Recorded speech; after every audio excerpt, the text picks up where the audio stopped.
அவங்க இறந்து 2000 வருஷம் ஆனாலும் இன்னைக்கு வரை அவங்கள பத்தி பல விஷயங்கள் வெளியே வந்துட்டு தான் இருக்கு. வரலாறுல பல பெண்கள்ல ரொம்ப புதிரான மறக்க முடியாத பெண்ணாகவும் இருந்துட்டு வராங்க. நல்ல காரணத்துக்காக தான். அவங்க ஆட்சி செஞ்ச கதையெல்லாம் சொல்லி முடியாது. எகிப்திய ராணி தன்னோட சொந்த இராணுவத்துக்கு கமாண்டரா இருந்தாங்க. ஒன்னு இல்ல 2 ரோமானிய ஆட்சியாளர்களை தன்னோட கைவசம் காதல் மயக்கத்துல கவர்ந்திருந்தாங்க. அதுக்கும் மேல நிறைய ஆர்ட், லிட்ரேச்சர், மூவிஸ் உருவாகிறதுக்கெல்லாம் இன்ஸ்பிரேஷனா இருந்திருக்காங்க. ஒரு ஆட்சியாளரா அவரோட வலிமை அவரோட புகழ்பெற்ற ஆளா மாத்துச்சு. ஜூலியஸ் சீசர் மற்றும் மார்க் ஆண்டனி உடனான காதல் கதைகள்லாம் அவரை மறக்க முடியாத ஆளாக்குச்சு. குயின் ஆஃப் த நைன்ல சொல்லப்பட்ட கிளியோபட்ரா பத்தின பல சுவாரஸ்யமான தகவல்களை நம்ம இந்த வீடியோல பார்க்கலாம். யூ ஆர் வாட்சிங் இட்ஸ் மீ மால்விடன். வீடியோ தொடர்ந்து பார்க்கறதுக்கு முன்னாடி நம்ம சேனலை சப்ஸ்கிரைப் பண்ணிட்டு வந்துருங்க.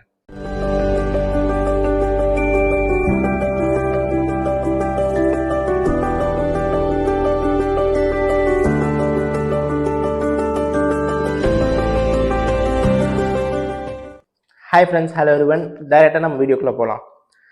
இந்த நவீன காலகட்டத்திலையும் கிளியோபட்ரானாலே நைல் நதியோட ஒரே ஒரு ராணியை தான் எல்லாருக்கும் ஞாபகத்தில் வரும். ஆனால் கிளியோபட்ரா உண்மையிலேயே டாலமிக் வம்சாவளியில் வந்த 7வது பெண்ணாக இருக்காங்க. அதிகாரப்பூர்வமாக அவர் கிளியோபட்ரா 7 ஃபிலோபேட்டர்னு தான் அழைக்கப்பட்டாங்க. கிரீக்கில் கிளியோபட்ராக்கு அர்த்தமாக புகழ்பெற்ற தந்தையிடம் இருந்து வந்தவர்னு சொல்லப்படுது. சரி, ஒரு எஜிப்சியன் குயின் ஏன் கிரீக் பேர் வச்சிருக்கணும்னு உங்களுக்கு சந்தேகம் வரலாம். ஏன்னா அவங்க ஆக்சுவலாக ஒரு கிரீக். கிளியோபட்ராவோட ஃபேமிலியான டாலமிக்ஸ் கிரீக்ல இருந்து எஜிப்டுக்கு வந்தவங்க. ஸோ எஜிப்டில் அவங்க பிறந்தப்போ பூர்வீகப்படி அவங்க மெசடோனியன் கிரீக். கிளியோபட்ரான்னு சொன்னாலே அழகுக்கு இன்னொரு பேர் மாதிரி ஆயிடுச்சு. ஆனால் உண்மையிலேயே அவங்களோட அழகி பட்டியலில் ரொம்ப கீழே இருந்ததா சொல்லப்படுது. அவங்களோட முகம் பதிஞ்ச சில நாணயங்களை எடுத்து பார்த்தோம்னா ஹோம்லி ஃபேஸாக இருக்கும். ரொம்ப சக்தி வாய்ந்த நடத்தையை வெளிப்படுத்துகிற மாதிரி தோற்றத்திலும் சரி நடத்தையிலும் சரி தன்னோட கம்பீரமான தோற்றமுடையவங்களா அவங்க வெளிப்படுத்திருக்கலாம்னு சொல்லப்படுது. ஆனால் அப்படி மட்டும் நம்ம சொல்லிட முடியாது. ப்ளூட்டார்ச்னு ஒரு வரலாற்று ஆசிரியர் சொல்லும்போது அவரோட அழகு ஒப்பிட முடியாததாகவோ குறிப்பிடத்தக்கதாகவோ இல்லைன்னு எழுதியிருக்காரு. இருந்தாலும் அவரோட புத்திசாலித்தனம், வசீகரம், குரல்ல இருந்த இனிமை எல்லாமே அழகுதான்னு சொல்லியிருந்தாரு. இந்த உலகத்துல அவங்க ஏற்படுத்தின அடையாளங்களுக்கு எல்லாம் சேர்த்து 39 வருஷம் தான் வாழ்ந்திருக்காங்க. 69 பிசியில பிறந்து 30 பிசியில தற்கொலை செஞ்சுக்கிட்டாங்க கிளியோபட்ரா. அவங்க கதை வரலாறுல ஒரு முக்கியமான இடத்தை பிடிச்சது. 69 பிசியில அவங்க பிறந்தப்போ கிட்டத்தட்ட 2100 வருஷங்களுக்கு முன்ன எஜிப்சியன் ஃபேரோ டைனாஸ்டிஸ் அழிவுல இருந்துச்சு. அப்புறம் எஜிப்ட் மக்களுக்கு ஒரு புதிய தொடக்கம் காத்துட்டு இருந்துச்சு. நம்ம நினைச்சு பார்க்க முடியாத அளவுக்கு நீண்ட காலம் ஃபேரோஸோட ஆட்சி எஜிப்ட்ல இருந்துச்சு. 5000 வருஷத்துக்கு முன்ன 3100 பிசியில எஜிப்சியன் டைனாஸ்டி உருவாச்சு. கிசால உள்ள கிரேட் பிரமிட்ஸ் 2550 இருந்து 2490 பிசியில கட்டப்பட்டுச்சு.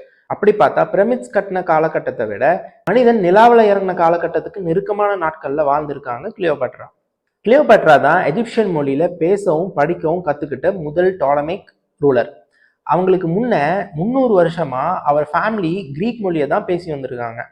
ஸோ கோர்ட் டாக்குமெண்ட்ஸ், ரோசட்டா கல்வெட்டு கூட கிரீக், எஜிப்சியன்னு 2 மொழிகளிலும் இருந்துச்சு. அப்படின்னா 300 வருஷத்துக்கு அந்த மக்கள் ஆண்டவங்க நாட்டு மொழியை பேசல. கிளியோபட்ரா தான் அவங்க மொழி, கலாச்சாரம், பழக்க வழக்கம் எல்லாத்தையும் ஃபாலோ பண்ண முதல் ஆட்சியாளர். அது மட்டும் இல்லாம கிரீக் காட்ஸ்லாம் தவிர்த்து எஜிப்சியன் ட்ரெடிஷ்னல் காட்ஸை வழிபட ஆரம்பிச்சாங்க கிளியோபட்ரா. எஜிப்சியன் ரிலீஜியனை அடாப்ட் செஞ்சதோடு நிறுத்தாம அவங்கள ஒரு ஆளா தன்னை பார்க்க ஆரம்பிச்சுட்டாங்க. ஒரு படி மேல போய் எஜிப்சியன் காடஸ் ஐசிஸோட மறுபிறவியா தன்னை தானே கற்பனை செஞ்சுக்கிட்டு இருந்தாங்க. கிளியோபட்ரா தான் இறக்குறதுக்கு முன்னே இருந்து அவங்க லவ்வர் மார்க் ஆண்டனியோட சேர்ந்து நிறைய கேம்ஸ் விளையாடுறதுலையும் பிராங்க்ஸ்ல ஈடுபடுறதுமா இருந்து வந்திருக்காங்க. மார்க் ஆண்டனி ரோமன் ஜெனரலாகவும் பொலிட்டிஷியனாகவும் இருந்து வந்தாரு. ஒரு சமயம் கிளியோபட்ரா வரலாறுலேயே விலை உயர்ந்த டின்னர் ஆஃபர் பண்றதா மார்க் ஆண்டனி கிட்ட சொல்லி இருந்திருக்காங்க. ஃபர்ஸ்ட் கோர்ஸ் முடிஞ்சதுக்கு அப்புறம் அப்படி ஒன்றும் பெருசா இல்லைன்னு கலாய்க்க ஆரம்பிச்சிட்டாங்க மார்க் ஆண்டனி. செகண்ட் கோர்ஸ்ல மார்க் ஆண்டனி டின்னர் ஆஃபர் பண்ணப்போ டிஷ்ல ஸ்ட்ராங் வினிகர் தவிர வேற ஒன்றும் இல்லைங்கிறது தெரிஞ்சு ஷாக் ஆனாரு மார்க் ஆண்டனி. கிளியோபட்ரா அங்க வந்து தன்னோட இயர்ரிங்ஸ்ல இருந்த ஒரு ப்ரெஷியஸ் பேர்லை எடுத்து வினிகர்ல போட்டாங்க. அதுவும் கரைய ஆரம்பிச்சுது. உடனே எடுத்து ஃபுல்லா குடிச்சிட்டாங்க. அதுதான் த மோஸ்ட் எக்ஸ்பென்சிவ் காக்டெயில்னு சொல்லப்படுது. இன்னொரு இயர்ரிங்கை 2ஆ உடைச்சு பாந்தியன்ல இருந்த வீனஸ் ஸ்கல்ப்சரை அலங்கரிக்க கொடுத்ததா பிளினி த எல்டர்னு சொல்லப்படுற ஒரு ஹிஸ்டாரியன் 79 AD தன்னோட நேச்சுரல் ஹிஸ்டரி புத்தகத்துல எழுதியிருக்காரு. அவரோட எஸ்டிமேட் படி அந்த பேர்ல்ஸோட மதிப்பு 60 மில்லியன் செஸ்டர்டின்னு சொல்லப்படுது.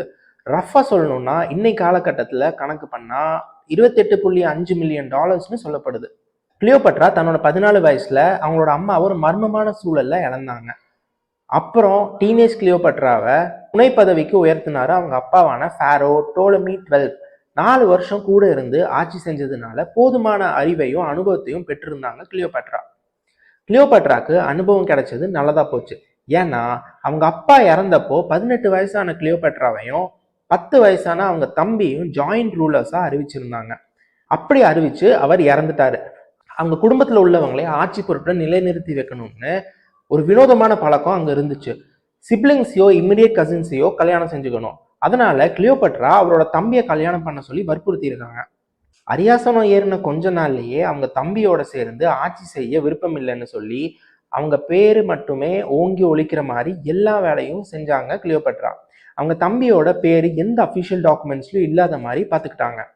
அவங்க ஆட்சியில் இருந்தப்போ அச்சடிக்கப்பட்ட காயின்ஸ்ல அவங்க முகம் மட்டும்தான் இருந்துச்சு. கிளியோபட்ரா ஆட்சியில 3 வருஷம் ரொம்பவே கடினமா இருந்துச்சு.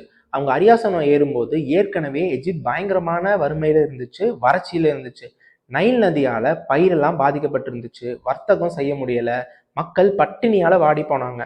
இப்படிப்பட்ட மோசமான சூழல்ல தான் கிளியோபட்ராவுக்கு எதிராக ஒரு சதித்திட்டம் நடத்தப்பட்டுச்சு.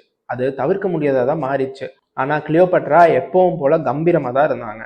50 பிசியில அவங்க அரியாசனம் ஏறின 1 வருஷத்துக்கு அப்புறம் ரோமன் ட்ரூப்ஸ்க்கும் சிரியன் கவர்னருக்கும் இடையிலான ஒரு பிரச்சனையில சிக்கினாங்க கிளியோபட்ரா. சிரியனுக்கு சப்போர்ட் பண்ணதால ரோமன்ஸ் அவரோட தம்பியான டோலமி 13 கூட நின்று கிளியோபட்ராவோட அரியணையை திருட முயற்சி செஞ்சாங்க. ஆனா அவ்வளவு எளிதில் கிளியோபட்ரா அதை விட்டு கொடுக்கல. தன்னோட சகோதரனுக்கு எதிராக ஒரு ஆட்சி கவிழ்ப்பு சம்பவத்தை நிகழ்த்தி கூலிப்படையை உருவாக்கி இராணுவத்தை உருவாக்கி டோலமி 13ஓட இராணுவத்துக்கு எதிராக போராடினாங்க. சண்டையில தகுந்த பதிலடி கொடுத்தாலும் தோற்க வேண்டியதாயிருச்சு. அது மட்டும் இல்லாம அவங்க சகோதரியான அர்சினோஃபோரோட தப்பியோடும்படி ஆயிடுச்சு. அந்த சமயத்துல தான் டோலமி 13 எஜிப்சியன் த்ரோன்ல உட்கார நேர்ந்துச்சு. ஒரு 13 வயசு ஆட்சியருக்கு உண்டான மெச்சூரிட்டியும் திறனும் ஏற்ற மாதிரி தான் அவரோட ஆட்சி இருந்துச்சு. அப்போ இருந்த ரோம் மன்னனான ஜூலியஸ் சீசரோட பொலிட்டிக்கல் எனிமீஸ்ல ஒருத்தனான பாம்பியோட தலைய அவன் குடும்பத்துக்கு முன்னாடியே துண்டிக்க உத்தரவிட்டான் டோலமி 13.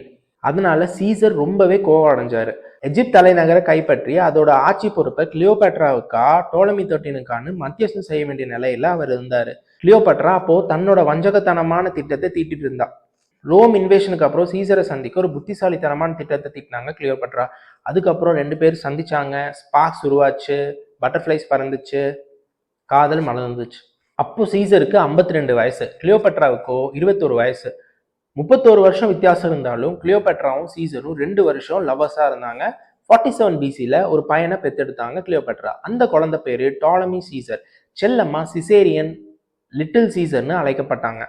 ரொம்ப லென்த்தா போயிட்டு இருக்கு. இன்னும் பார்ட் 2ல கண்டினியூ பண்ணலாம். மறக்காம நம்ம சேனலுக்கு சப்ஸ்கிரைப் பண்ணிட்டு போயிருங்க.